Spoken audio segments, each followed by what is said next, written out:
According to Islamic traditions, the third Caliph Uthman collated the Quran and distributed it to the then major centers of Islam. It is this collection of the Quran that Muslims claim has been preserved till modern times. The putting together of the Quran in one volume by Uthman came to be known as the Mus'haf of Uthman. That is to say, the Quran that Uthman collected and standardized. In Islam, the honest truth, it is explained that there is no historical or manuscriptal evidence that Uthman undertook such a unification task. Even if the Islamic narrative is granted, he was not successful in this endeavor. But just to go along with the traditional Islamic narrative, in part 1, it was explained when it came to the collection of the Quran by Uthman, he burnt other versions of the Quran, an action that was met with resistance, indignation and protest. Nor did he have the authority to carry out such a task, because he was not one of the 4 whom Muhammad praised for knowing the Quran the best. However, for someone who is claimed to be so instrumental in the compilation of the Quran, it is important to know who Uthman was from an Islamic point of view. As Islam is divided along sectarian lines, Sunni Islamic sources will be cited in this video who form the majority and are most favorable to the person of Uthman. When Uthman came to power after Umar in 644 AD, he was elected from a 6-man committee that included himself. This committee was chosen by Umar on his deathbed, and the successor was expected to rule according to their predecessors, namely Abu Bakr and Umar. Ali was rejected for appointment at the committee because he stated he would rule according to the rule of Allah and Muhammad and not of his predecessors. Upon this answer, Uthman was selected as the next caliph. Further reading can be done in Hazrat Ali Murtada by Professor Masood al-Hassan, of which the link is below. Uthman went a long way, not only in his religious views, but also socio-politically, even more than his predecessors, until it started to affect the political and religious life of the community, eventually leading to a revolution. At the time, there were still those who believed that Ali, Muhammad's cousin and son-in-law, should have been the first and next caliph, thus regarding Uthman as a usurper, just as they did with Abu Bakr and Umar before him. Uthman, like his predecessors, was guilty of nepotism, misuse of public treasury, corruption, double-dealing, and turning the empire over to Muhammad's old enemies, the Bani Umayyads. Uthman, the so-called compiler of the Quran, was a hated figure. Many Muslims still held resentment towards him for pleading to Muhammad on behalf of his relative Abdullah ibn Sa'd ibn Abi Sarh to be spared when Abdullah had apostated by becoming a non-Muslim during Muhammad's time. The Muslim historian Ibn Ishaq says on page 174, a person of the Ansar had taken a vow to kill Ibn Abi Sarh if he saw him. Uthman, whose foster brother he, Ibn Abi Sarh, was, came and interceded for him with the Prophet. The Ansari was waiting for the signal of the Prophet to kill him. Uthman interceded and he let him go. The Apostle of Allah said to the Ansari, "Why did you not fulfill your vow?" He said, "O Apostle of Allah, I had my hand on the hilt of the sword waiting for your signal to kill him." The Prophet said signaling would have been a breach of faith, saying, "It does not behove the Prophet to make a signal." Another example of his nepotism was when he appointed notorious people from amongst his kindred at key positions. Uthman appointed Al-Walid ibn Uqba, one of his relatives, as the governor of Kufa after dismissing the previous governor, the famous companion of Muhammad, Sa'd ibn Abi Waqqas, who was a very early convert to Islam and loyal to Muhammad. Sa'ad built the city of Kufa under Umar's reign and is credited with introducing Islam to China in 650 AD. He was a leadership rival to Uthman as one of the 6 people nominated by Umar for the caliphate, which Uthman eventually became. The behavior of al-Walid during the time of Muhammad was not honorable, and the Quran in chapter 49 verse 6 discredits him, as Allah declares him as a transgressor, fasiq. This is because al-Walid had lied to Muhammad. As a result, the following revelation came down. O you who believe, if a wicked person, fasiq, comes to you with any news, ascertain the truth, lest they harm people unwittingly, and afterwards become full of repentance for what ye have done. Tafsir Ibn Abbas explains the verse in the following way. This verse was revealed about Walid ibn Uqba bin Mayt, who was sent by the Prophet to Bani al-Mustaliq to collect their arms. Instead, he came back, claiming that they wanted to kill him. The Prophet and his companions were about to set forth to conquer them, but Allah forbade them from doing so, saying, O you who believe in Muhammad and the Quran, if a hypocrite, al-Walid ibn Uqba, brings you news about Bani Mustaliq, check whether the news is true or false. When al-Walid was appointed governor of Kufa by Uthman, his transgressions continued. Once he led the morning prayers in a condition of intoxication. This incident is mentioned in countless sources including Sahih al-Bukhari, also in At-Tabari chapter The Crisis of the Early Caliphate, volume 15, page 120. Uthman was reluctant to punish al-Walid. It was only after public pressure did he acquiesce. For example, Sahih al-Bukhari 3872, it says in the relevant section, what prevents you from speaking to your uncle Uthman regarding his brother al-Walid bin Uqba? The people were speaking against the latter for what he had done.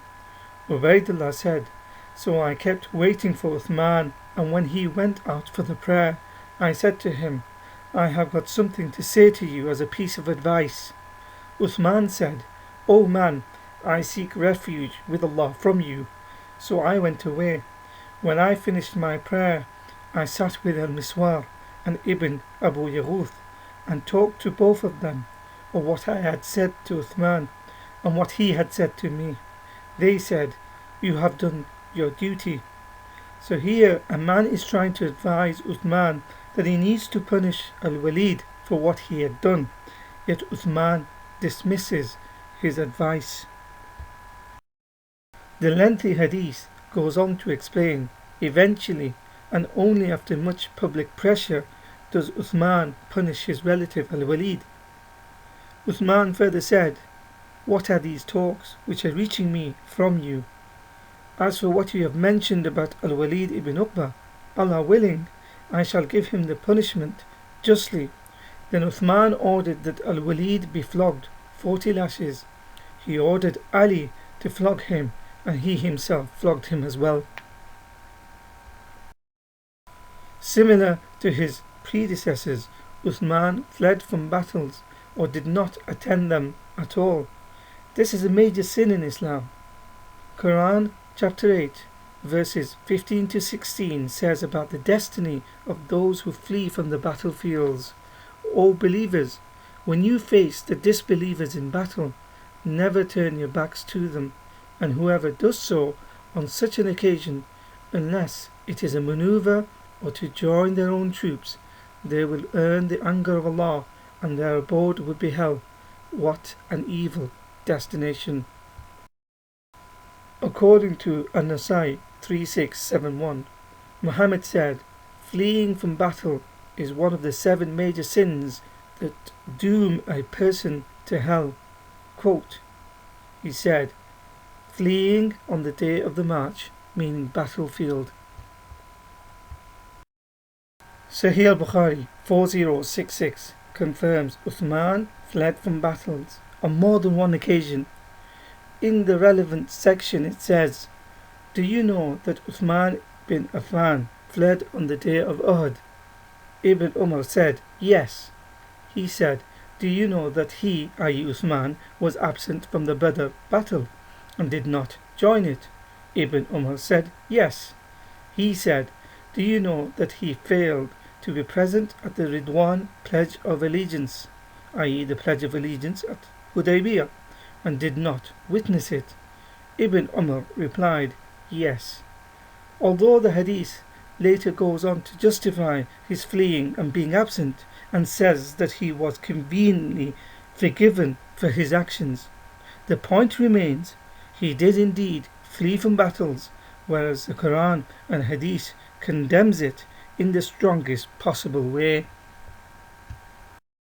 Islam's own history shows that many early Muslims and companions of Muhammad considered Uthman as not only an unreliable person, not fit to be a caliph, therefore definitely not be able to undertake such an important task of compiling the Quran. Many considered him as a non-believer to the point he was eventually killed by Muslims. For example, prominent Muslims and close companions of Muhammad, such as Talha ibn Ubaidullah and Zubair, were some of the main agitators against Uthman who plotted his murder. They were not the only collaborators against Uthman, as Sunni history says that Talha's cousin, Aisha, Muhammad's wife, also collaborated and campaigned against Uthman. In one of the earliest sources of Islamic history, At-Tabari, volume 15, page 238 to 239, it explains that once Aisha went to Uthman and asked for her share of inheritance from Muhammad a few years after his death. Uthman refrained to give Aisha any money by reminding her that she was one of those who testified and encouraged Abu Bakr, her father, to refrain paying the share of inheritance to Fatima, the daughter of Muhammad. Uthman argued, if Fatima does not have any share of inheritance, then why should she? Aisha became extremely angry at Uthman and came out of the meeting saying, Kill this old fool, for he is an unbeliever. Many other Sunni sources document this incident referenced in Islam, the Honest Truth. Documented in Tarikh al-Yaqubi, volume 2, page 175 to 176, in the year 656 AD, on the day of Uthman's assassination, the people who were said to have been directly involved in the assassination of Uthman were Muslims, no less by the companions of Muhammad called Sahabas. The names of them were Muhammad ibn Abu Bakr, Muhammad ibn Hazm, Kanani ibn Bashar, Umar ibn Hamq Khazai, Abdurrahman ibn Udais al-Balawi, Sudan ibn Hamran, amongst others. These well-known companions of Muhammad besieged Uthman in his house and prevented him from having a drink of water, so that they could force him to resign. When Uthman refused, they eventually entered his room and struck blows at his head whilst he was reading the Quran. Naila, Uthman's wife, threw herself on his body to protect him and raised her hand to deflect a sword. She had her fingers chopped off and was pushed to one side. The next blow killed Uthman, and then they tried to decapitate his body, but his wives Naila and al-Banin threw themselves across the corpse, screaming, beating their faces and tearing at their clothing. This action had the desired effect, as it deterred the murderers, so instead they looted the house, snatching at the women's veils as they left. At-Tabari, volume 2, page 702, mentions that the killers of Uthman comprised of two groups, one led by Abdullah ibn Saba, who claimed that the successor after Muhammad should have been Ali. The second category comprised largely of Bedouins among the Arabs, many of whom turned against Abu Bakr and his allies, namely Umar and Uthman. Note that all these groups who had a hand in the assassination of Uthman all considered themselves as Muslims. As a long-time rival and now the next caliph, Ali was accused of having a hand in the assassination, although he acquits himself from having taken any part. Aisha and Talha turn Uthman's assassination as a pretext for instigating the people against Ali and then going to war with him, claiming he was reluctant to bring the murderers to account and how he benefited most from Uthman's death by becoming the next caliph. This was the same Aisha who had previously led a group calling for Uthman's death publicly. On other occasions, Ali reckons Muawiyah to be the guilty one, the same Muawiyah who will also go on to use Uthman's assassination as a pretext for plotting and disrupting the legitimacy of the caliphate of Ali, eventually going to war with him. After Uthman's death, the humiliation did not stop. His beard was pulled out of his face and his body was left to rot for days. For example, in Al-Majma' al-Zawaid, Volume 9, page 95, the prominent companion Malik ibn Anas says, quote, "When Uthman was killed, his body was thrown in garbage after 3 days." End quote. The Muslims were so resentful of Uthman that they did not even deem him to be worthy of being given a decent burial. When it eventually came to the burial of Uthman, Muslims resisted that he be buried with other Muslims in the cemetery called Al-Baqi. Instead, he was buried in a Jewish abandoned land where the call of nature was answered and rubbish was dumped.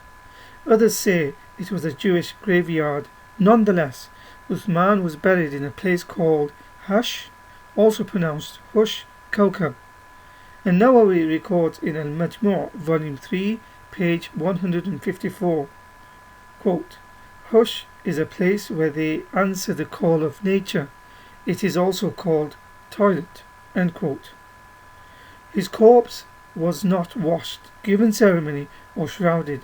It was put into the ground at night, with only a handful of his family present.